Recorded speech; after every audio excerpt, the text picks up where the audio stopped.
Good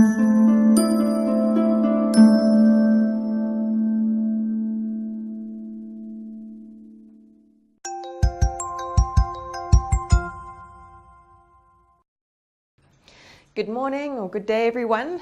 Welcome to another exciting session on a different and very topical topic. We're going to be talking today about accountants' liabilities and ethics. We're living in a very interesting time and an interesting space as accountants. We've got lots of challenges. We have got lots of problems that we're having to deal with on a daily basis. And today's session really is to highlight what the challenges are, highlight what the problems are, but hopefully also give you some tools in your toolbox to deal with and to address the situations that we need. It is an ethics session predominantly with legislation built in, because it's that idea and that conflict between managing our ethics and our professionalism within the regulatory framework that we're in. So for those of you that know my training, I always usually have it that it is a bit of depends on how much pawpaw you want to stand in. In this case, I thought this picture was rather appropriate, and I do sort of think it's quite cute in terms of that how much mud you're going to be in depends on who you ask. So some people will see these challenges and see them as opportunities. They'll see them as things that they can manage and they can work around, which really I hope you do see. But other people are going to have the same challenge and the same issue, and they're going to be a Jack Russell, and they're going to feel like it's up to their necks and they can't cope. So for those of you that feel like Jack Russells, although you might by the end of today's session feel that mud is creeping even higher, I'm really hoping that you realize that yes, we are stepping in the mud to different levels, but we can manage it and we can get around it and we can work with it. So I'm hoping I'm setting the tone for today. It is a heavy session in terms of I want you to really think about and evaluate.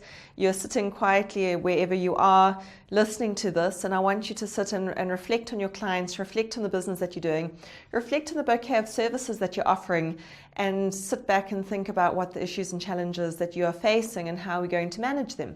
Because this is the real challenge and the real reality that we're living in, and it's not going away, it's not going to get easier. We actually have to sit down, be practical, and say, okay, this is what we've been dealt, this is the mud that we are in, how are we actually going to make it manageable for ourselves? Okay, so when we're looking at the accounting profession, we are looking at a very different landscape to where we were 10 years, 15 years, 20 years ago. I've got some practitioners that have been around for quite a while, and they sort of, Karen, 40 years ago, this wasn't what we were dealing with, and times have changed. The landscape has changed, and we need to roll with it. If we don't acknowledge that the world we're working in and the space we're working in is different to how it was even 5 years ago. I mean, the Companies Act was a huge changing force in the accounting world. We need to be able to strategize and plan and manage our practices to work past this. Now, I know that there are accountants and auditors out there, but accountants often, possibly think, well, the auditors have got this regulation, the auditors have got this problem. Accountants need to beware, because there is a Roscoe report which has been published. South Africa has accepted the findings of this Roscoe report. It's an international report by the World Bank. And in this Roscoe report, one of the recommendations which South Africa has accepted is that all professional accountants will be regulated. I think this is an important factor, and I think it's something that the industry needs to a certain degree, although those of you that have been out of the net of regulation might be cursing. Those of us that are RAs are going to be saying, or registered auditors, so welcome to our world. But there has to be an even playing ground for everybody to work with, because if you're dealing with people that have different bodies that look at situations in a different way, when you go out into the industry, it becomes a very difficult situation to manage, because our clients don't know the difference. They don't know the difference between the different designations. They don't know the difference between a financial manager versus an accountant versus an internal auditor.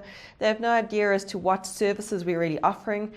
I always enjoy, and one of the slides I should have put up is an accountant is somebody who solves problems that the person didn't know they have in ways that they don't understand. And we also often have a problem in terms of the fact that we're offering services that people don't see us as, they don't see the value in what we're offering. So the one thing we have to appreciate is that we are living in a far more regulated world than we were a while back. We're living in a far more competitive world. we've definitely got 3 layers in which the accounting profession has been split into. You've got your bookkeepers on the foundation level, dealing with the clients on a day-to-day basis. You've got general practitioners, and this general practitioner wedge of the pyramid, as it were, is getting to be tough because we are competing extensively with each other, but at the same time, what we have to understand is there's more than enough work out there. There is more than enough work for us to deal with. We actually, most practices, most accountants I speak to, they're overwhelmed and swamped by the work that's out there. The challenge obviously is that, can people pay for our services? And that is another challenge that we have to face, is when we're giving really good quality advice to people and then they're arguing our fees, it becomes a challenge. So we're dealing with this competition, we're dealing with regulation, we're dealing with the Companies Act, and we're pretty much, the best way I can explain it is we're sitting in a goldfish bowl.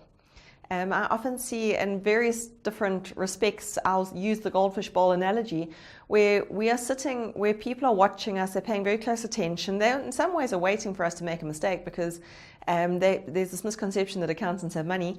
So they're wanting to, they want our work, but at the same time, it's not an easy environment to operate in. So we've got the Companies Act, which creates liability. We've got the Tax Administration Act, which creates liabilities. And we've got a business fraternity, which we've been too benevolent on. We have taught our clients to sort of lean on us a little bit too heavily. And that's also going to become a challenge because we are independent accounting professionals. We are professionals. We are working with our clients, but we have to start teaching our clients that their businesses are theirs. They're not our businesses. We have our own businesses to run. Their businesses are theirs. So where in the past we made ourselves into one-stop shops, we were very parental, and we're so parental, we're almost helicopter parents and lawnmower parents in terms of trying to protect and make sure things didn't upset, which is why the joke is that we would solve problems they didn't know they had in ways they don't understand. And the first thing clients often say to us is, make it go away. We're not interested, make it go away.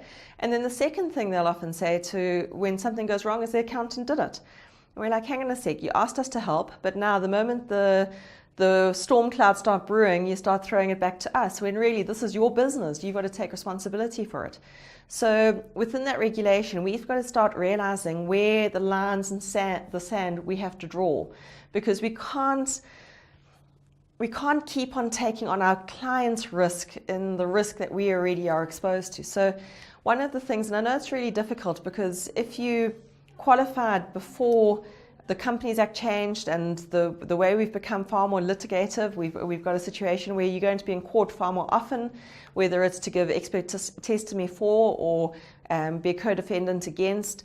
You're going to have to justify your work. People are going to scrutinize your work. We don't have legal privilege. So by not having legal privilege, we've got a real challenge in terms of confidentiality. And all of this is at war with the regulations in place, because we have been rated internationally as the best accountants and auditors in the world for at least 6 years, the last 6 years running. I'm still waiting to hear the results of the last one.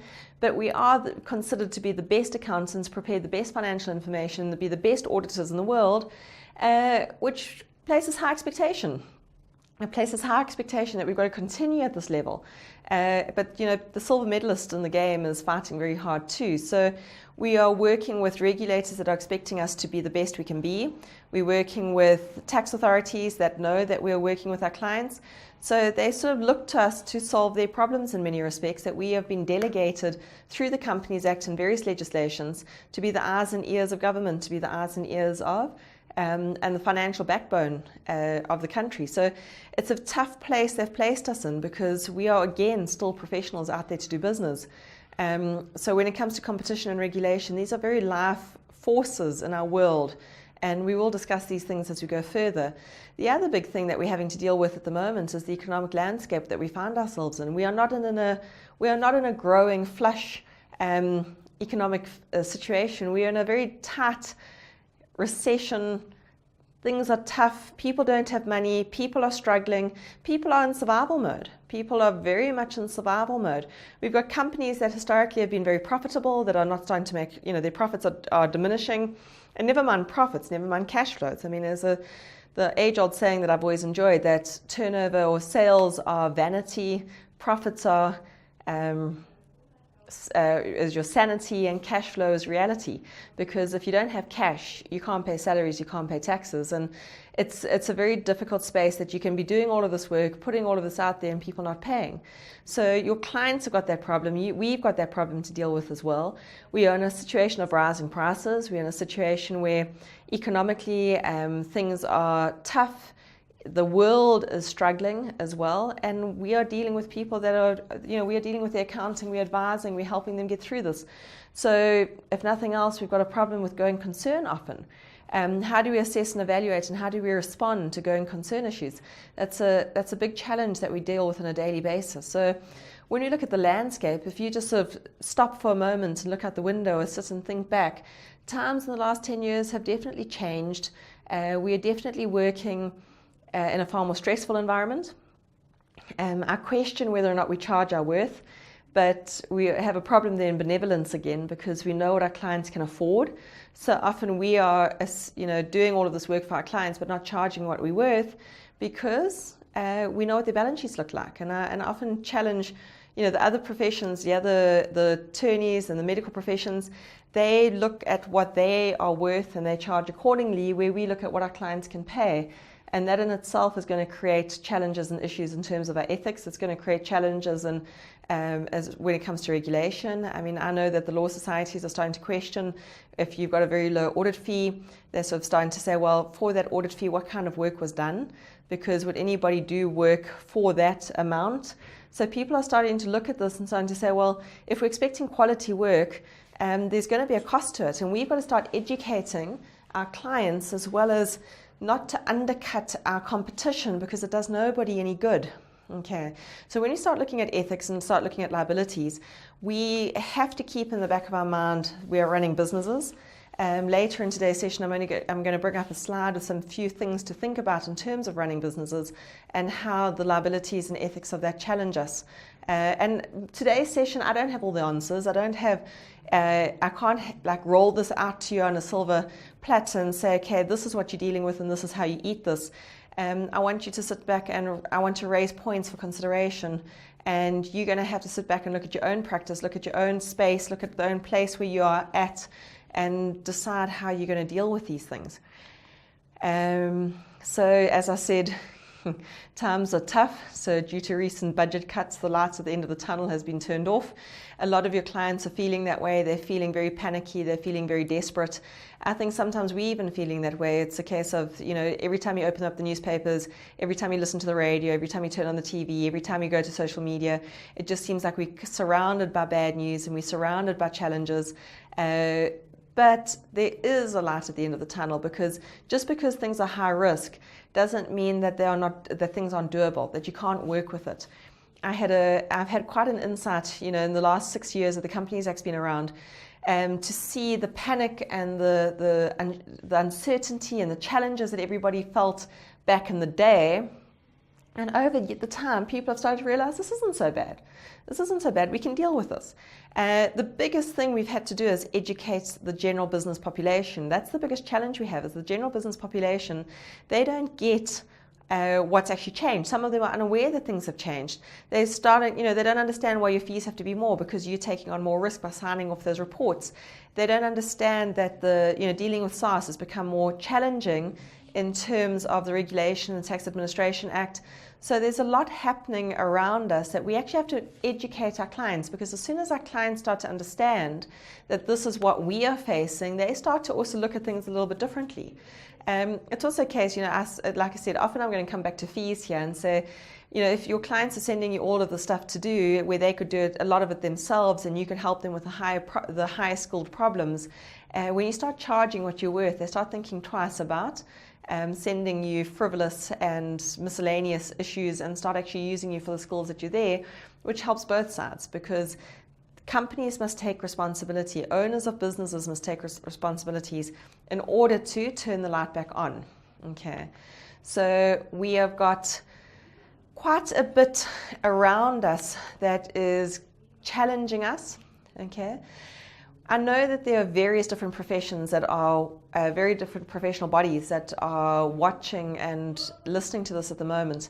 And just to, I can't sort of talk to the SACA Code of Conduct or the URBA Code of Conduct or the SAPA Code of Conduct or the Chartered Secretary's Code of Conduct. But what I will talk to is the fact that they're all based on a very similar code. So all the accounting professions around the world are based on the IFAC Code, which is the International Federation Code of Ethics. And each country, each professional body will take this code and will tweak it and make it theirs. But it's pretty, the underlying current, the underlying themes are exactly the same. So I'm coming at this from, I'm not going to say to you, this is this body's code or that body's code. And I promise you, reading the codes are a very good way to fall asleep because there's a lot of repetition. Because what they do is they take these principles and these threats and then they give you the scenarios, but the scenarios often are common because one principle does not, it's not a one-to-one situation. It's just now in your notes, I'll show you that I see this as a matrix. And when you look at it, you need to consider both laterally and horizontally as to how these things work. As accountants, our biggest thing in life is our independence. It is the thing we have to protect. It is the jewel in our crown. It is the concept of the accounting and auditing profession. What makes us relevant, what makes us necessary is our independence, because we are often the ones that stand between two opposing sides. You've got your management on one side, you've got your owners on the other side, you've got SaaS on one side, you've got the banks on the other side, you've got your employees on the one side. So you've got a situation where the accounting profession often find themselves as the middle of the wheel.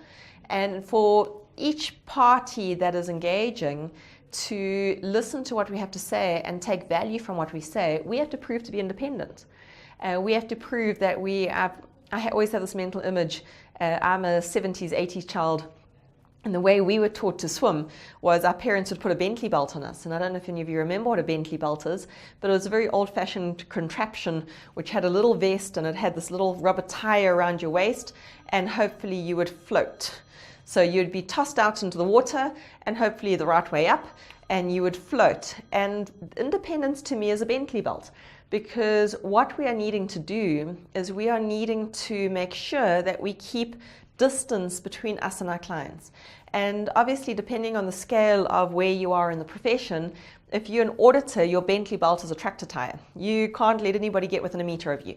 You've got to make sure that you're seen to be sort of aside from everybody and keep everybody at a bit of a distance so that you can have this view of independence. And with the financial managers, you're still a professional accountant, but now your Bentley belt is maybe a mountain bike tire. It's a little bit thinner, but at the same time, there's a little bit distance.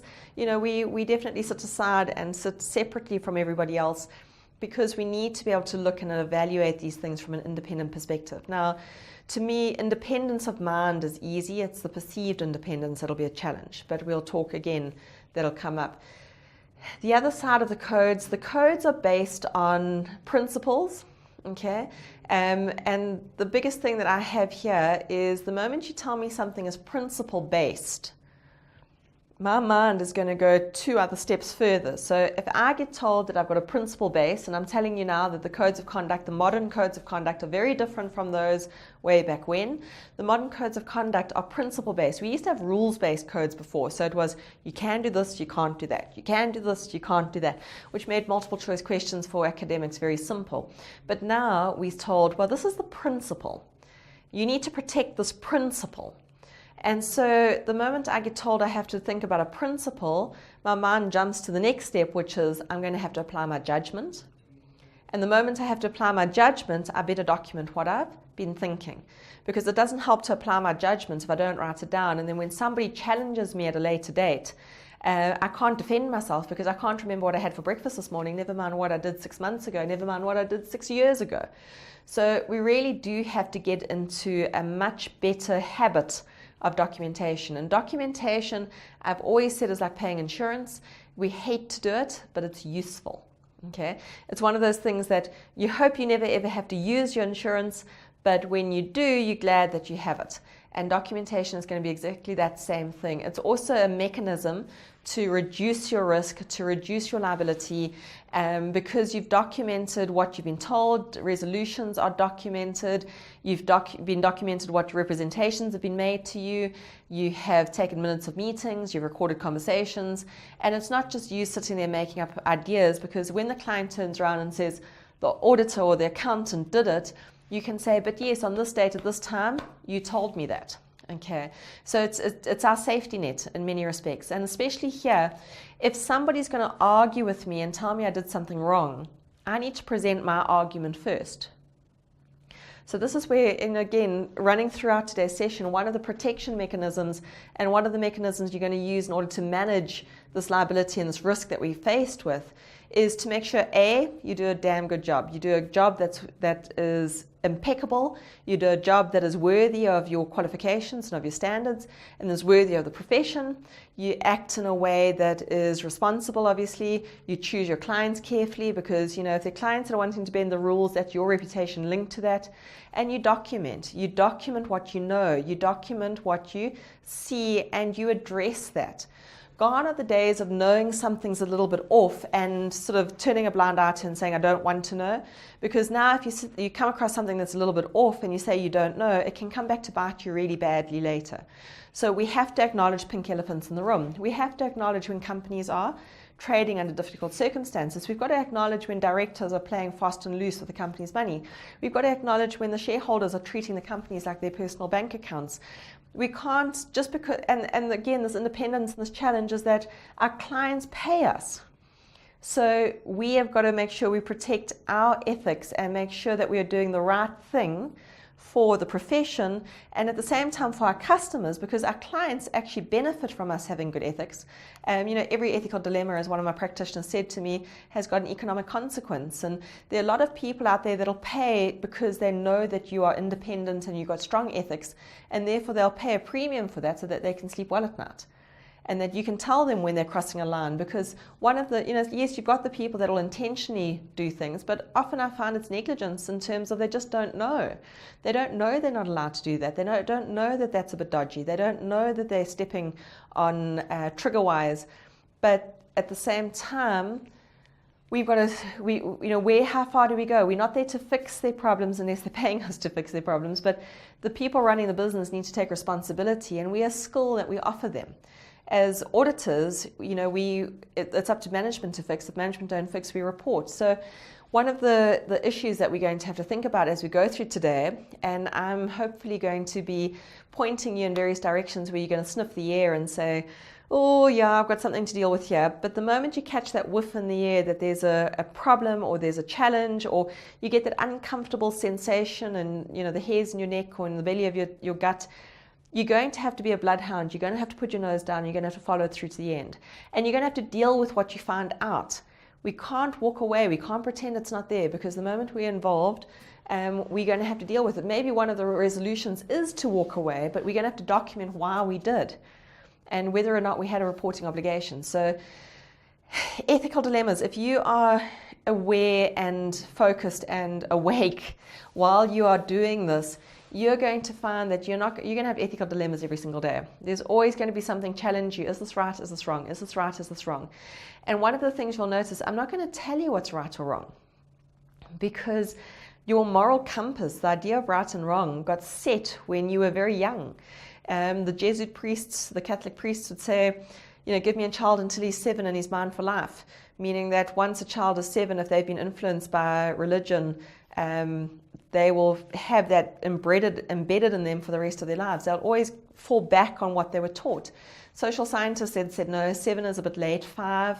And now they're saying that a child learns to lie at the age of 3. So at the age of 3, right and wrong is established, which means I very much doubt I have any 3-year-olds in my audience.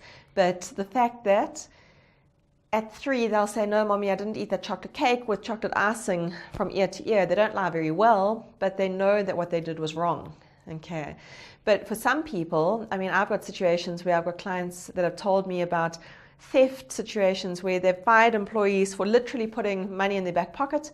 And when they confront the employee and say that was theft, they're like, no, I didn't steal.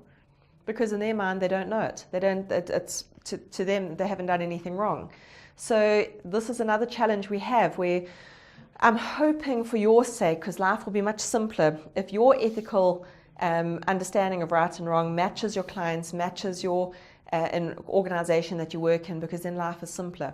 But if you're dealing with somebody that has a very different sense of right and wrong, you're going to be dealing with far more than a few ethical dilemmas. Okay, so the way the codes are structured, 2/3 of the codes are independence. That really is the biggest thing we need to focus on to maintain our independence, because it's through having our independence that we are protected in many respects. Then we've got the 5 principles the 5 core principles that we're dealing with against the 5 threats. Okay, so it's the 5 on the 5. We need to identify that these principles again are pillars that we need to protect. And are they threatened in any way? They've identified the common threats. Those threats we need to minimize. Now, again, very different to the old way of thinking, because the old way of thinking would be, oh, threat, step away, run away, don't do it, can't do it. If there's this, you can't do it. Now they say, no, wait, hang a sec, this is principle-based. So I've got these 5 principles. If these principles are threatened in any way, can I minimize the risk? Can I minimize my exposure? So can I put safeguards in place? If I can put safeguards in place, whether they are internal safeguards, so within my organization, I've got continual training, I've got review, I've got good staff recruitment processes, well then I could reduce much of my threat. If I've got external safeguards, so Section 90, subsection 2 of the Companies Act, as much as sometimes we don't like it, and the latest section on auditors' rotation, we don't like these regulated requirements of the profession, but they're actually external safeguards, because we go to the client and say, I'm so sorry, I'd love to do this for you, but I actually legally cannot do it. So in that way, we're protecting our independence, we're protecting our principles, but it's kind of like Ma said so. Okay, it's not that we are wanting to do it necessarily, but legally our hand is forced, so that's an external safeguard, which again protects the principles that we've been asked to do. So when we get to these, and every single file, I don't care what type of engagement you're working on, I don't care if you're a financial manager in a business or whether you're an auditor or anything in between, but any file that you're working on when you're looking at your clients or looking at your situation, you've got to constantly scan the landscape for ethical threats, and you've got to document. So every file should have a section on ethical considerations. Every file should have, these were the principles, were there any threats that we are aware of, were there any challenges that we are aware of, what did we do to protect ourselves, and once we did that or put that in place, or acknowledging that we had that in place, did we feel that the level of risk was manageable, that the exposure we were placed in, we were comfortable with. If we're not comfortable with it, the accounting way is to step away. Okay, there's an ethical dilemma that you can Google on the internet. It's called the trolley dilemma, and it's about a train coming down the tracks, and it splits into a fork, and you've got one person on one side and 4 people on the other side. And when you take this out to audiences, if they're non-accounting audiences, they are bloodthirsty. They are flipping that switch backwards and forwards, going, you tell them that, well, 1 is better than 4, so people want to go for the 1 rather than the 4. And then you tell them that the 1 is their mother. Now suddenly they're looking a little bit at the 4. Okay, if you tell them their mother-in-law, maybe the 1's still good. So everybody gets very bloodthirsty. Accountants, when we present this dilemma to you, your reaction is step away from the lever. Okay, don't throw the switch. It's not our business. Okay, which is the way we've been trained. We've been told if the ethical risk or the risk of the transaction or the engagement is too great, don't get involved. Okay, but whether or not you stay involved, what action you take, the first thing you're going to have to do is document how you got to that point and having to make that decision. Okay, to continue or not to continue with what in place is what you're needing to think about. Okay, so again, this is the challenge I find with ethics, is just because you're right does not mean that I am wrong. It just means you haven't seen life from my side. And I will often throw out in an ethics chat, what's the difference between a bribe, a gift, and a tender procurement fee? Okay, and I know some of you are chuckling a little bit, and I thought that was quite, okay, fine, we can talk about those 3 until I got challenged on the definition of a bribe. And I'm like, okay, a bribe is a bribe. And this is another thing that concerns me, is that over time, we seem to have an erosion of our moral compasses. It's getting harder and harder for us to say this is right and this is wrong, because when everybody treats the stop street as a yield, you start to treat the stop street as a yield. If everybody's going 120 plus, then the speed limit becomes a suggestion. Whereas 10 years ago, everybody was, anchors on. So you've got this challenge that whatever moral compass you have, you've got to maintain your idea of ethics. You've got to I always say, practice the pause, and that's really what the slide is about, is practice the pause, because sometimes just because you believe something doesn't mean it's true. Okay? Don't believe everything you think. And, if you talk about the fact that your moral compass is set by the age of 3, that means the influences on you are your family, your friends, your religion, your community, your schooling.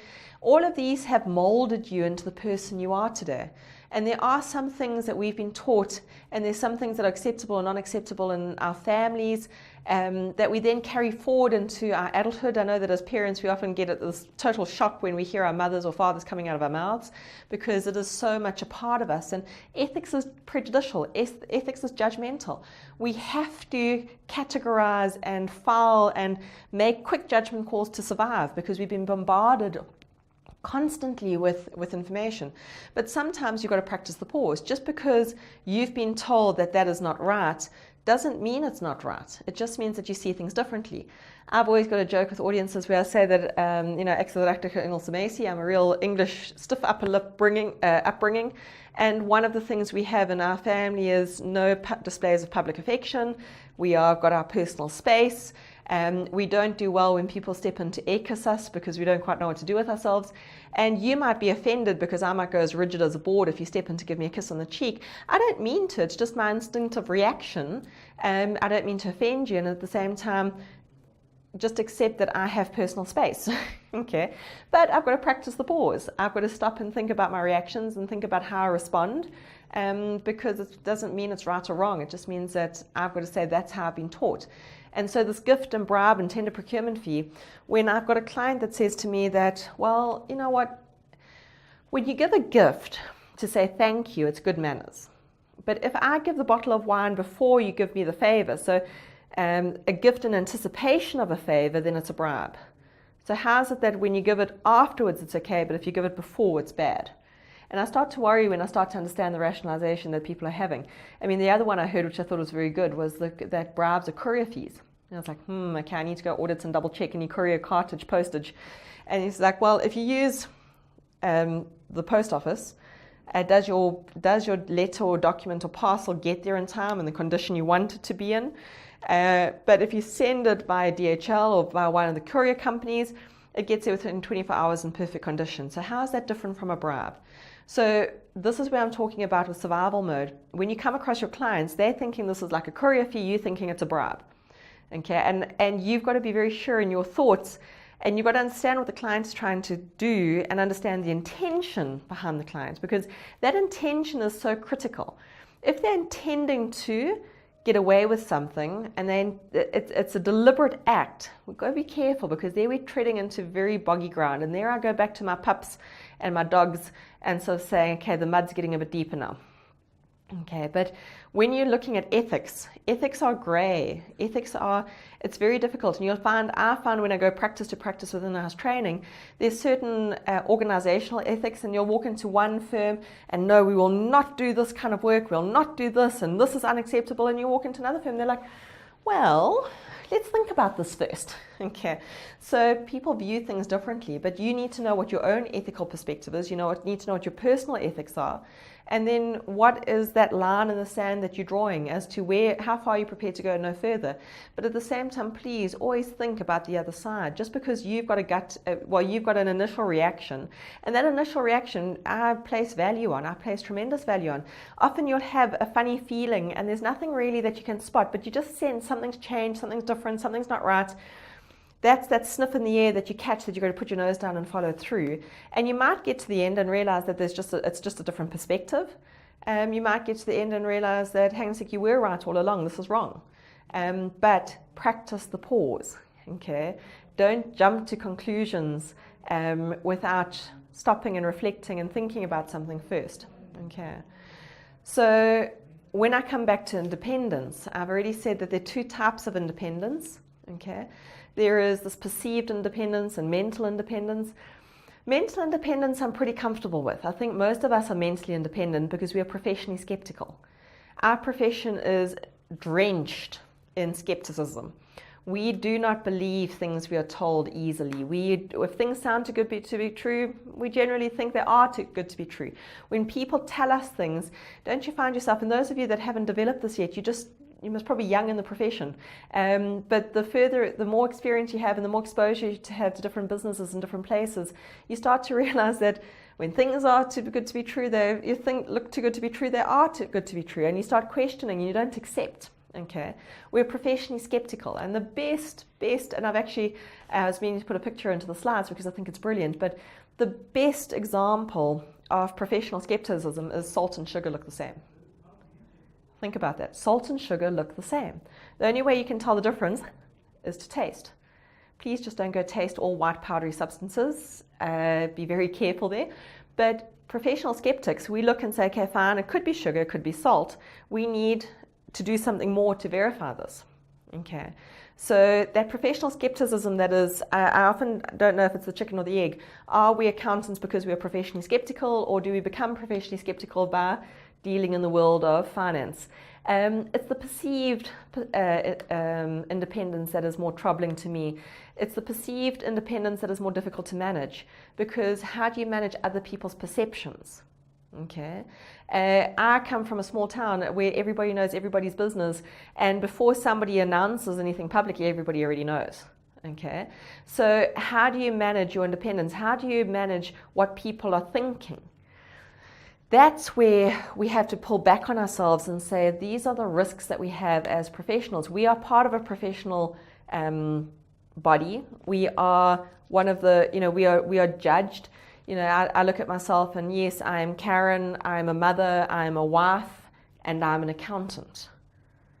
So often people will look at me or say something like, gee whiz, you don't act like an accountant, or gee whiz, I didn't think accountants did that, because they're judging me as an accountant. Okay, so that is why we've got split personalities, and 8 to 5, Monday to Friday. We are all very down, muted in a way. Although I must say, as a presenter, at least I can wear some animal prints. But what we've got to worry about is how are we seen?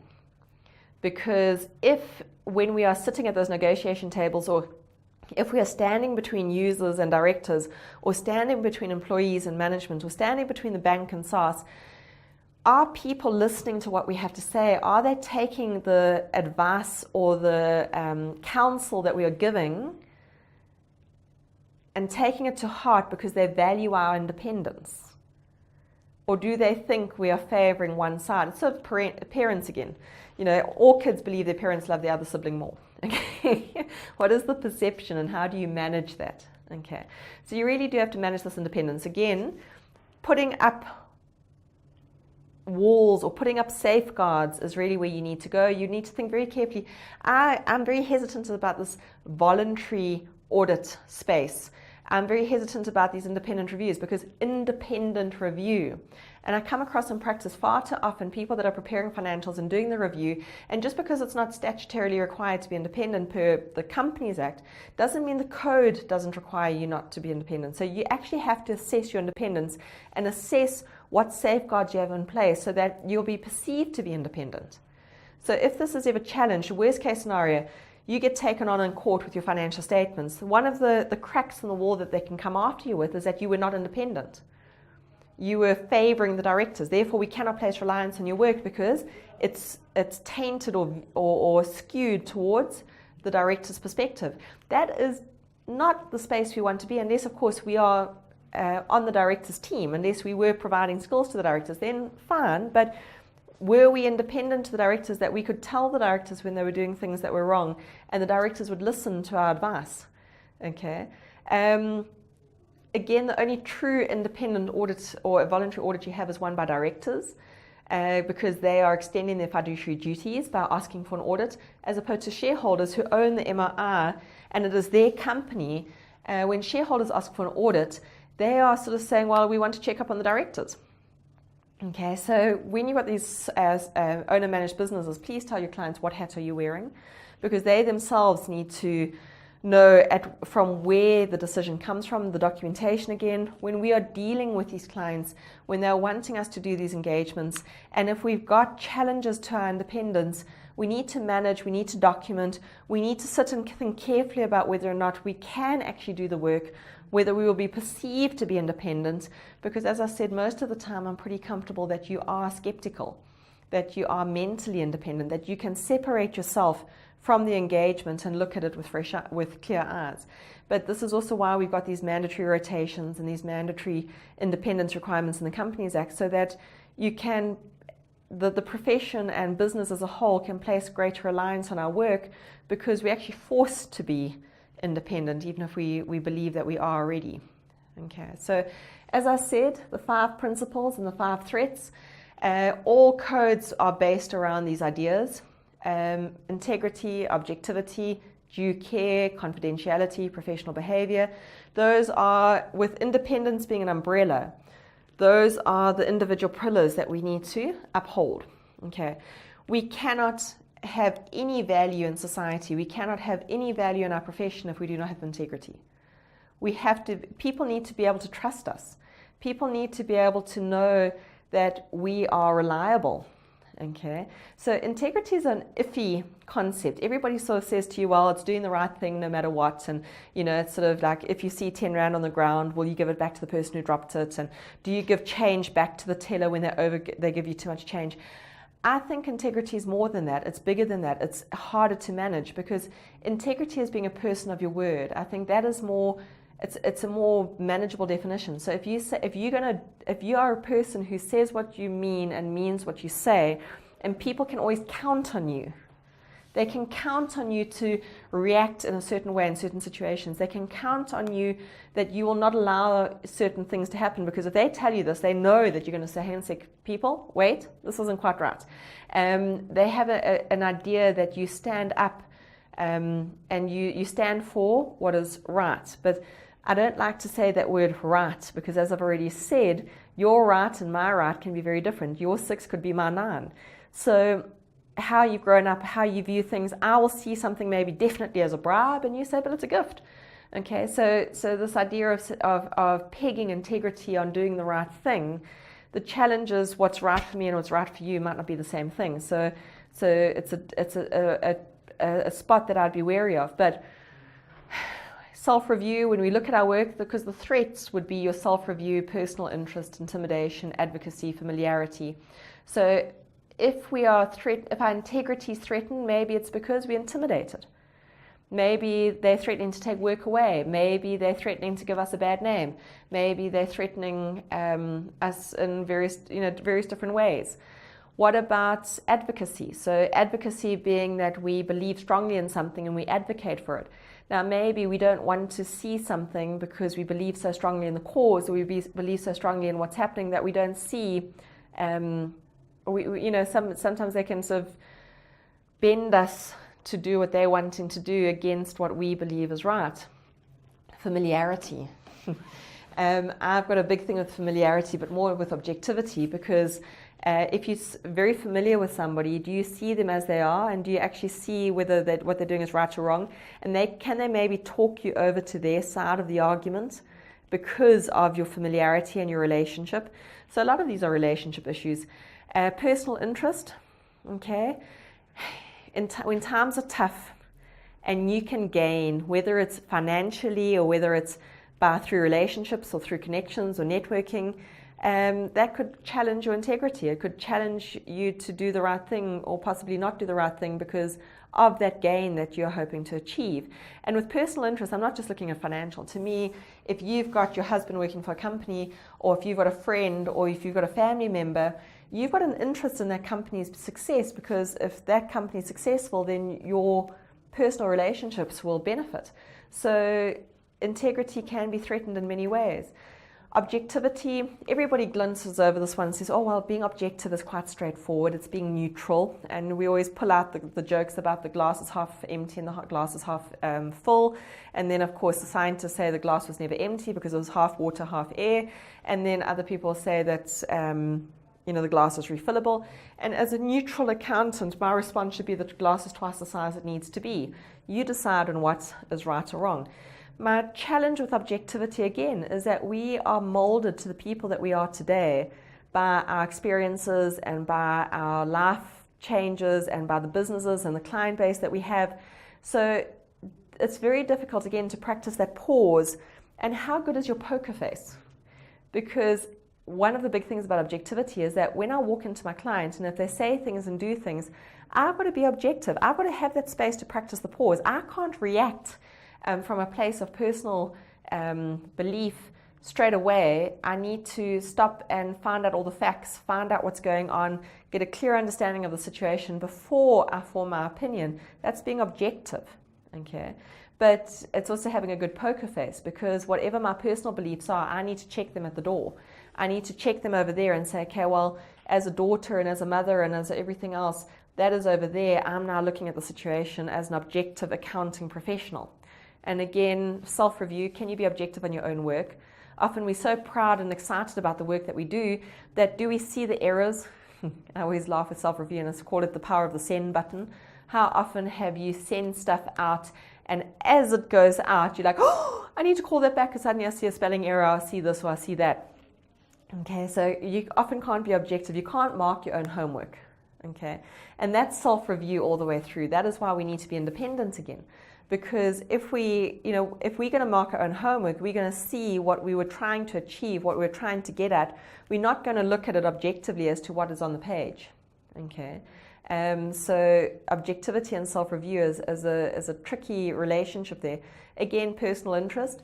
You might, and familiarity, I would tie in here as well. Personal interest if you're going to gain financially from the position, or because you know people well there. How objective can you be if it's your mom and dad that you're doing business with? Okay, you can't be objective because you've got personal relationships and there's another need that is in play here that is going to pull you away from your professional persona.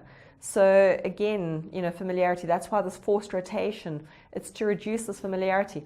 It's a seesaw, because we've got to know our clients well enough to do the work well, but at the same time not so well that we seem to be not independent, that we seem to be familiar, that we have personal interest, that they can intimidate us, okay, because your objectivity won't really be there if you're being intimidated. So yeah, these things work that way. Due care, we're going to talk a lot about in the space for today's session.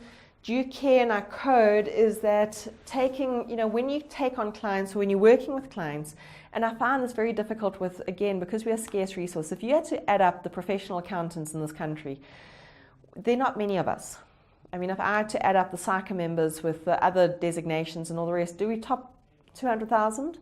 Okay, so I mean, I think I'm being quite optimistic at 200,000. And if you think about 200,000 professional accountants,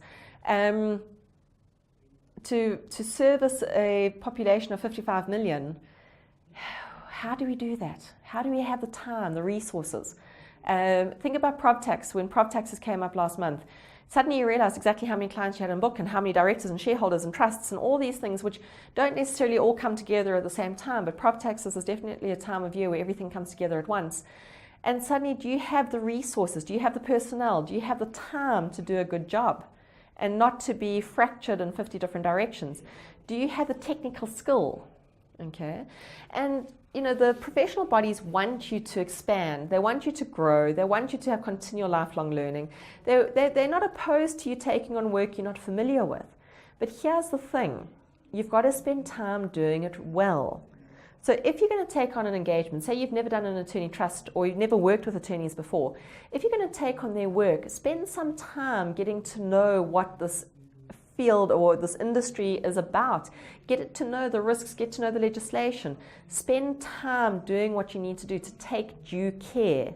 Put the right people with the right skills in the job. Make sure you have enough time to do things. I think this is our biggest trick, is that we're often on a hamster wheel. And in that hamster wheel situation, we make mistakes. And that's where we're going to open ourselves up to litigation and risk. So again, do we have time to review, to do things properly? Do we have time to train up the people that are working with us?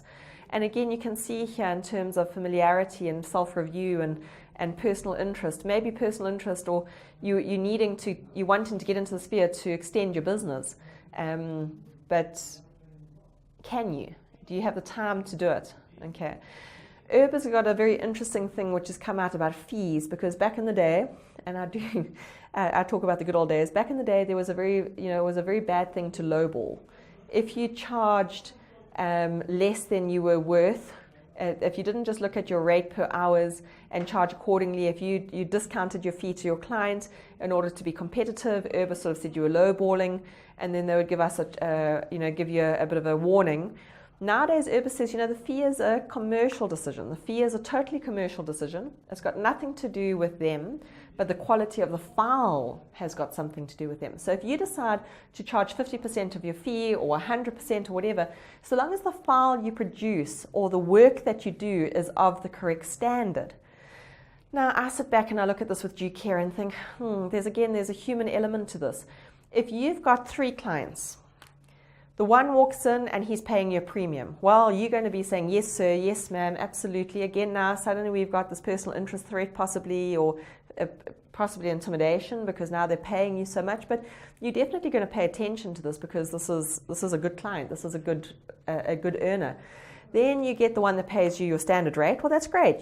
That's the time that you put on the job. You've budgeted correctly. They pay you. You're happy. Then your mate walks in and says, I've opened up an estate agent, or I've done this. Can you please just help me out with this? Where does that mate or that pal or that friend or that family member fall on or that pro bono case? You've got a charity that wants you to help you out. You're the PA on the school board or whatever it is. The treasurer on the school board. Isn't it amazing how so many of us land up on treasurers on these situations? But now when I'm on my to-do list, who's going to rank higher than the others? Who am I going to pay more attention to? Who am I going to give more time to?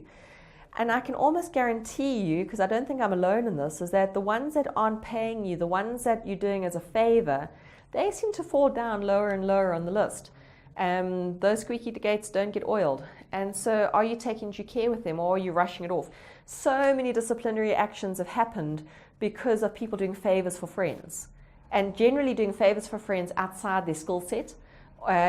You don't ever touch an attorney and now your friend's an attorney, or they ask you to come and do a tax calculation. You don't usually work in this field, but you do it as a favor for them.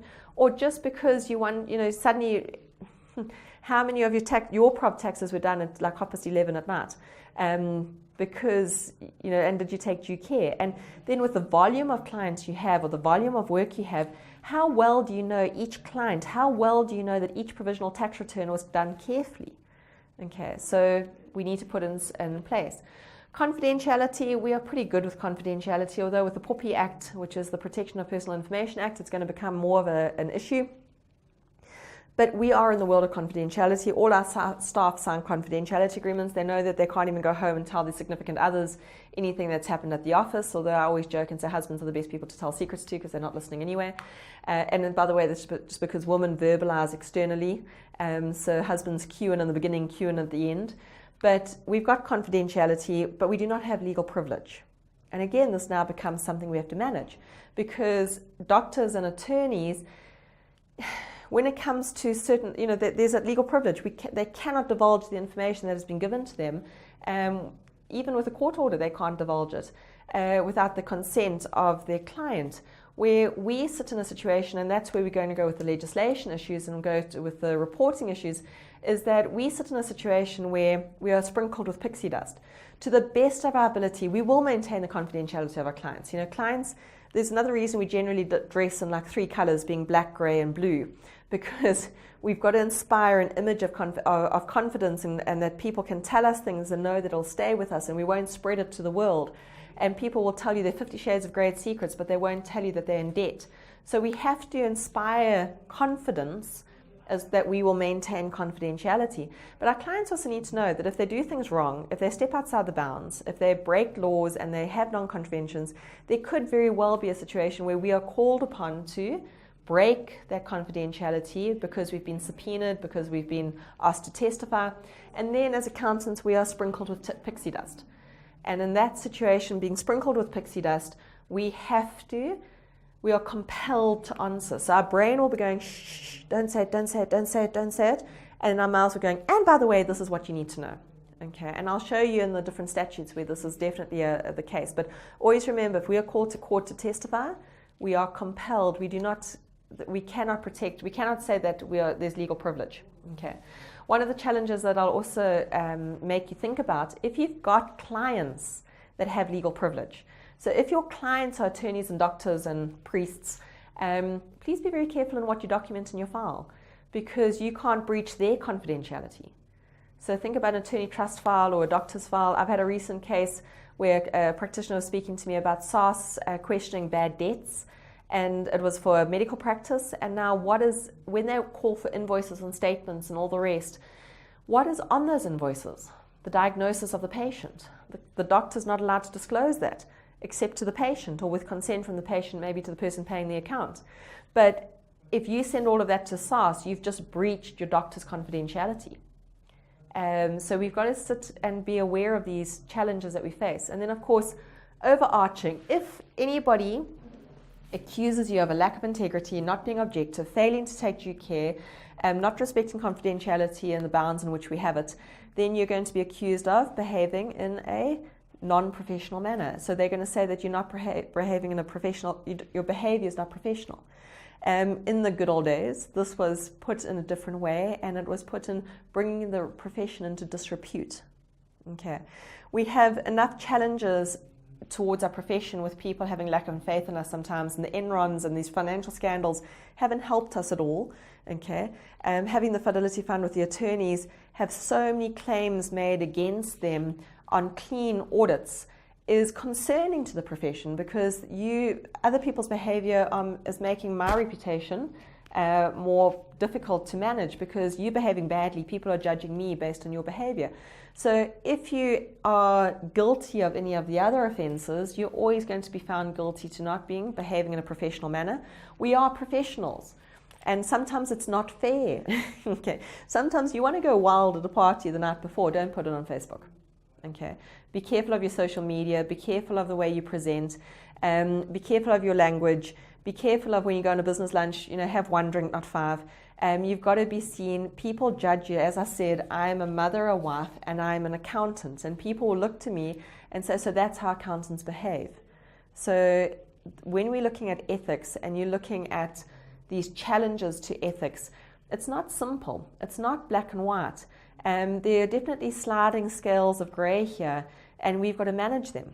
Okay, and you can see that if you've got a threat to your integrity by one of those five, or to objectivity, or you've got intimidation issues, and to be intimidation isn't always financial. People tend to think of it as being, oh, they'll take their work away from me. Well, yeah, that's why you shouldn't have all your eggs in one basket, because if they do take, you must be able to say to your client, look, you guys are doing things that I'm not happy with, I'm not comfortable being involved with, so therefore I'm removing myself from the situation, and you shouldn't be stressing now, because you've removed yourself from that situation, that you are now going to have a problem in your own practice. So be careful about keeping all your eggs in one basket. But what about relationships? Okay, I come from a family business, and it's very hard to stand up to your parents. It's very hard to say to mom and dad, no, you can't do this, or mom and dad, no, this is wrong, or mom and dad, you need to do it this way, not that way, because in mom and dad's eyes, you're a little girl that's still in the nativity play. So intimidation to me is relationships as well, working with family members, working with friends. Never take friends on as clients. It's only ever going to ruin the friendship. But there's also that intimidation. How do I do this? How do I say it? And then you've got familiarity issues as well, and then possible personal interest issues. And never mind self-review, because they will be the ones that will give it to you at the last minute, and your quality control will be challenged. Okay. So when we look at all of this, you've got this whole background, and you've got this whole environment that we work in, where we are trying to maintain good ethics. We have to be the light in the darkness. It's expected of our profession. We are the ones that are expected to behave better than others. Okay. So what is our biggest risk and challenge that we have besides for conflict? Because we'll always be dealing with conflict. We'll always be dealing with our directors fighting with our shareholders.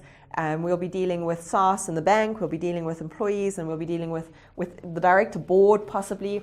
And often they'll look to us because money is... when things go wrong or when people get upset, money is usually found close by. So it is a challenge that to be in. So we need to be aware of where our risks are. Before you even go even further and look at this, one of the big things to always be aware of is who's placing reliance on your work. Okay, if I'm going to go and think about the liability placed on me and the ethical environment I need to work in, I need to always consider who am I working for, okay, and who is relying on what I'm doing. So again, the split between accountants and auditors. Accountants, general practitioner accountants, we're standing with the directors and saying, you don't have the skills to do this, we're going to assist you with it. Okay, so you're standing on that directorship team and saying, let me help you do what you need to do. This is your company, this is your responsibility, but I have skills you need. On the other side, auditors are standing between the compilers and the directors and the users. And they're saying to the users, there now, it's okay. You can place reliance on what's been done. So who are the users? Who's placing reliance? Because there's where your liability comes from. Because if you've done something or missed something or something's gone wrong, where does the threat, where does the risk lie? Now, if you look at users of financial information, you've got the owners, okay, and depending on how much public interest you have, that could be an issue. I've got my guts gets a little bit anxious when people start talking about things like community trusts. Because when you've got a community trust, you've got a community that's placing reliance on you. Okay, that means the more people that are placing reliance on you, the higher your risk. So who are your users? Who are your owners? Because your owners, obviously, they table 13 of the wedding and they want to make sure that there's enough left on the buffet for them to get there. And they're going to look to you and say, well, you're the one saying how much is available for distribution because of the financial information and all the rest, and they're making decisions based on that. Directors are assessed by their stewardship. Okay, but if you're giving directors advice and they're relying on your advice and your advice is faulty, well, then they can come back to you again. SARS, the tax authorities. We definitely have a relationship with the tax authorities, although it's a relationship we can manage, but it's also a relationship which, if we don't get things right, if we don't disclose things correctly, depending on which side of the fence you're standing on, could be a problem. My big one that I'm worried about are financial institutions, because you know what, they've got the money. They've got the money to take action. They've got the money to set precedents. If you read case law, and I'm somebody who reads case law regularly because, hell, that's kind of what I do. But if you read case law over the last few years, it's got more and more prevalent that it's Nedbank versus FNB versus Standard Bank versus Investec versus. It's the banks that are taking matters to court. And the banks tend to have an idea, and if you think about it, it makes sense, that even if you owe them 100,000 Rand, they'll spend 500,000 Rand in legal fees. Why? Because they need to set precedents. If you get the bank to back down in a court case, then all the other clients with the same situation can use that case against the bank. So the banks can't afford to let those gaps happen. So they'll continually push until you're broken and dead and you've got nothing left to offer in order to set precedents. So that is a real life threat because they're the ones that can afford the legal costs. Okay. Often the attorneys will say, well, never sue on principle because only the attorneys get rich. But nobody cares until somebody does care. And when somebody does care, that's when you've got to pay attention because we're in the middle of all of this. Whether we are the auditor or whether we are the accountant. Because remember, your client yells, the accountant did it. Your client yells, the accountant did it. Or the auditor's they're going to say, where was the auditor? Why didn't the auditor pick this up? Okay. So we deal with that. But we are in a place of finance. So what is it that we need to be concerned about? We need to be concerned about money laundering, fraud, corruption, theft. These are the areas of our risk and our responsibility. Although as accountants and auditors, we never ever say, unless you've engaged us in a forensic audit, we never say we're there to find fraud. But if we do our job properly and if fraud is there, we should have an inkling or a suspicion that something is not quite right. And that brings us down to the concepts of deemed knowledge, where we'll talk about this a couple of times. One of the big risks we have is that we are often positioned in business in a place where we should have known. Okay, where we should have known, and if we don't, then were we negligent? Did we ask the right questions? Did we turn a blind eye? Okay, so you've got actual knowledge, and then you've got deemed knowledge, where people say you should have known. Now again, with the internet, with social media, with the way that information travels, can you see where I'm talking about that goldfish bowl again? And often our reporting requirements, we sit and wrestle with them. And my response often to clients, when you are in doubt, report. And I know as not something that your clients necessarily want to hear, because a client management perspective is going to be difficult. But when in doubt, report, because it is not our responsibility to fix the business unless we've been hired for that purpose. But then we've told the directors there's a problem and they must sort it out. So whether we're reporting to the directors and telling them to sort it out, or whether we're having to report to the regulators, that is what we are there for. Okay, and again, we've got to stop being these overprotective parents. But again, commercially, we're sort of looking after our relationships again. And can you see now, if we're too familiar or we've got personal interest, how we are in a difficult space. So you're going to have deemed knowledge, and if you haven't acted on that deemed knowledge appropriately, then you're going to be accused of being negligently ignorant. And I don't want to ever be called negligently ignorant. And please remember, the difference between negligence and fraud or criminal activity is intention. Because if you're negligent, it means you just messed up. Okay, you should have known, you didn't actually know, you didn't actually ask enough questions. So it's not that your intention was to defraud or your intention was to act in a unlawful manner, but the moment that intention is there, you've sat down and been party to that transaction to defraud, that's when you're going to have criminal liability. Okay, so the distinction between these two is always going to be intention. And we've got quite a bit of statute, which we'll go through in more detail as we go through the session. But you've got the FICA Acts, all the money laundering acts that we have in South Africa. We've got FICA, PRECA, PODOCTARA, POCA, and so it goes on. We've got the Companies Act, which has got some scary situations. And definitely when they start bringing in, we are living in a world of personal liability. Okay, so back in the 80s, you would have a brilliant business idea, you would ring fence it in a corporate, you would ring fence it in a company or a CC, and then you would carry on with your life, and if something went wrong, you said, the company did it, not me. So you stood behind this juristic personality and said, the company did it, not me. And the legislators and the lawmakers have got wise to this, and they're saying, no, there's a puppet master here, there's a decision maker here, and that decision maker is human. Okay, that decision maker is a natural person. That decision maker must be held responsible. So you've got to keep it in your mind that when you agree to decisions, when you raise your hand and say, let's do this, or this is a good idea, or I agree with this, your hands, everybody that raised their hands, they are tied together. And you're all going to be jointly and severally liable in your personal capacity. So if you want to know why there's a good reason to have trusts, that's one. But you've got this idea of personal liability, and more of the financial acts and of the guardianship acts that are being written to support the Constitution are leaning on that. So the Companies Act does, the Tax Administration Act does, and various other acts do as well. So we've got to start being aware that although we might not be involved directly with the business, but we are a service provider to the business, will we land up somehow by our involvement in the decision making and our involvement in the processes be held liable? Okay, so we need to think about that quite carefully. So when I talk about money laundering, everybody goes off and starts thinking about Al Capone and the mafia and big organized crime, and it's not quite the same. It's not quite the right thing. Money laundering is cleaning dirty money.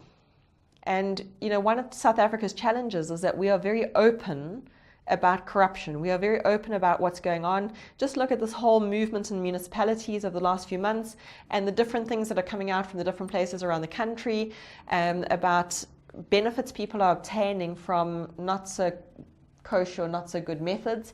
The moment anybody does anything which is really unlawful, at some point in time, they want to use that money.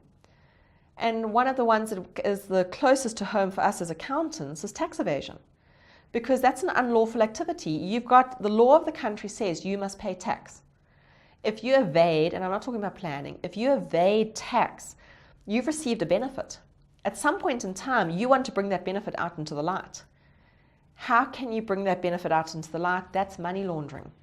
Okay, so just because the term sounds big and Hollywood doesn't mean that it isn't closer than you think. So you've got to get your head out of the fact that money laundering is about cash. It's about proceeds of crime. And I had a very good eye-opener to this in terms of the South African context, where as a white South African female, I think of cows as being food. Cows are food. I see them as steak. By the way, be careful of the rump because that's where all the injections go. But I don't see cows beyond a biological agricultural asset. Whereas in certain cultures, cows are worth more than that. Okay, in some cultures, cows are revered. But I recently was hearing about the way that people would receive heads of cattle in return for favors. So they've received a benefit, they've received proceeds. I mean, a head of cattle is expensive. I mean, if somebody receives 100 head at 10,000 Rand each, that's a lot of money, okay? But they didn't receive cash, they received cattle. So it's not about cash, it's about proceeds. So to get benefit from unlawful activities. And with money laundering, people are going to break it down into small amounts. That's why materiality is such a problem. Because if you've got, I always love my bookkeepers, and I always think that bookkeepers are so persistent. They'll go 3 days hunting down 100 Rand difference on the bank recon. They will go without food, without sleep, until they find it. And I commend their commitment to it. An accountant writes it off to bank charges and says, well, my time to look for it versus just write it off to bank charges. Auditors say, who cares? It's not material. And at the same time, fraudsters are going, yes, we got away with it. Because for fraud, it's those little amounts. They take the benefit they've received and they break it into little amounts, and then they spread it out. And then they bring it back.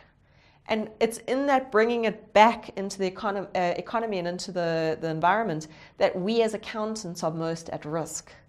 Because it's when they bring it back that we are the ones that are often a tool in that mechanism, because they're setting up a company, they're setting up a trust, they're paying taxes, and they'll be your best clients. They'll totally be your best clients because they won't question your accounting fee, they won't question interest, they'll pay the tax on time because they don't want you looking too closely. Okay. The thing about fraud and about people doing things that they shouldn't is they're kind of sort of illusionists. They want you looking over here because they don't want you to see what's going on over there. So as accountants, that's why we don't have a scope limitation. The moment somebody puts a scope limitation on me, I'm questioning this. Because why don't you want me looking around? I should be able to ask any question I deem necessary in order to do my work. So if I want to go speak to the receptionist, I should be allowed to go speak to the receptionist. If I want to go speak to the car guard, I should be allowed to go speak to them, because they often know things that they don't know they shouldn't know. So in the money laundering process, this is definitely a risky place for us. Again, proceeds of crime, so it's property, services, advantage, benefit, reward. These are not just cash, it's bigger than that, okay? An unlawful activity is something which contravenes a law or is a blatant crime. Now, contravenes a law. 6 months after year end, having your financial statements ready 6 months after year end. That is a law. That is a requirement of the Companies Act.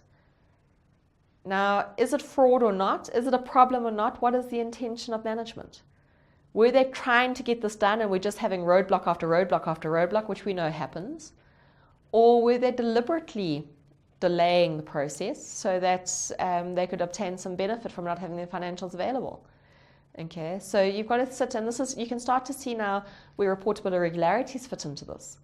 Because a reportable irregularity is an assurance mechanism to say that when those charged with governance, with those that are managing the business, if they are acting in an unlawful manner, who deals with them? When the underlings are dealing in an unlawful manner, they are supposed to take action. But when they are the ones doing things, contravening laws and committing criminal acts, then it's up to the assurance world to report them. Okay, so this idea of corruption and fraud is an issue. But I do have to say, with the moment I say FICA, most people have these ideas. Okay, why must I prove that I am who I am to pay my bills? Does somebody else want to pay them? They're welcome to. Okay.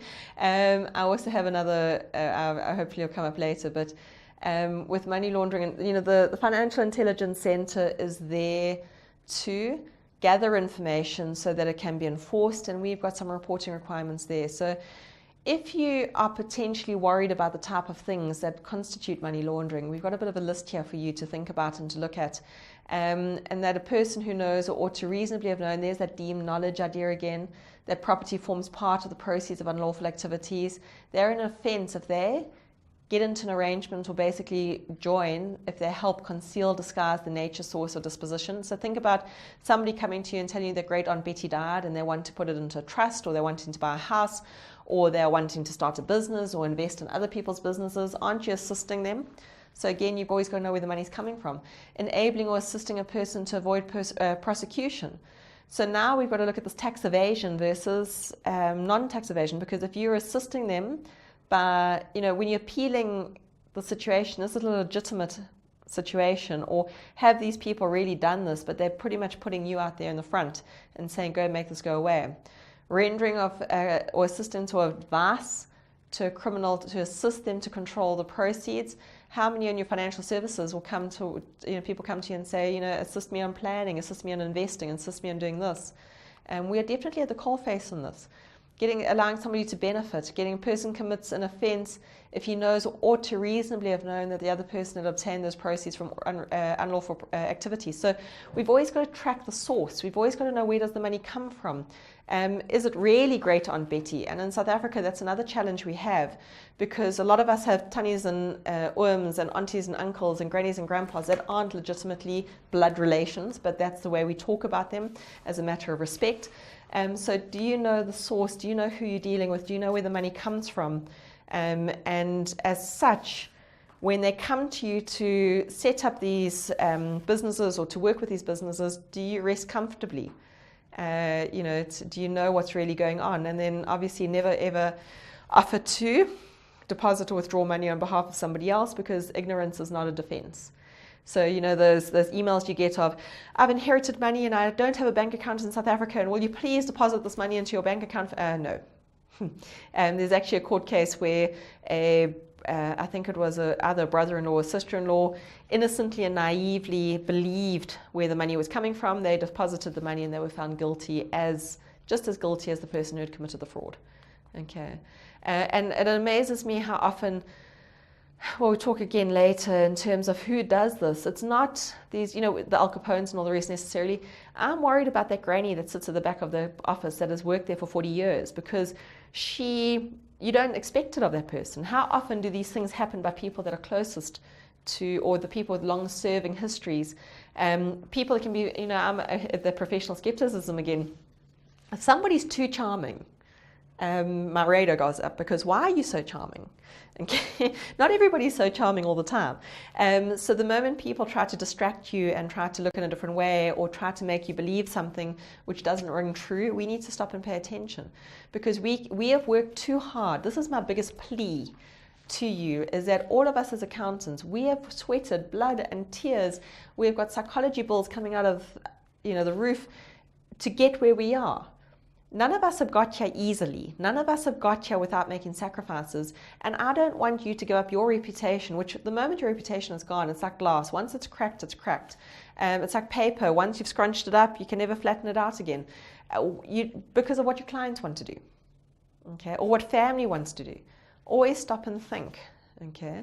And just remember that there is no minimum value on money laundering or fraud. It is qualitatively material. 1 rand is too much. Think about your attorney trust audits. 1 rand is too much. Okay, it's the principle behind this that is a problem. Okay, so we need to be very careful. I've spoken quite a bit about deemed knowledge. So remember, deemed knowledge is either you have actual knowledge, you actually knew, or the court is satisfied to believe that you failed to take action, so you turned a blind eye, or you were in a position where you should have known, but you didn't proceed. Now, we've got training and experience that says we should be able to pick these things up, and we don't want to be in a position where we're told that we missed it. Okay. The Aurora mining case is an interesting case with this idea of deemed knowledge, because that's exactly what those directors were accused of, is that they and other people around can't say that they didn't know what was happening. It's if you're in a position, if you're in a position where you should have known, you'll be deemed to know. And that is set out in case law time and time and time again. Maybe the most well-known one at the moment is the Aurora mining case, and the other incidences that I won't talk about, but just think about it. And then also that suspicion, that agitacy feeling, you don't necessarily have proof, okay, but you suspect. And suspicion is a bit of a challenge for us. We will be accused of being negligently ignorant, and that's the opposite. Well, that's the same as saying failing to take due care. If you fail to take due care, you're negligently ignorant. So somebody that has, if you you'll be negligent if a reasonable, diligent, and vigilant person having both the knowledge and the experience and the skills and the training should have picked it up and you didn't, well, then you're negligently ignorant. And I never want anyone to call me negligent, and I never want anyone to call me ignorant, okay? To be called negligent, reckless, that's kind of like Mufasa, okay? It gives you the chills down the spine. It's not words that you want to have associated with you.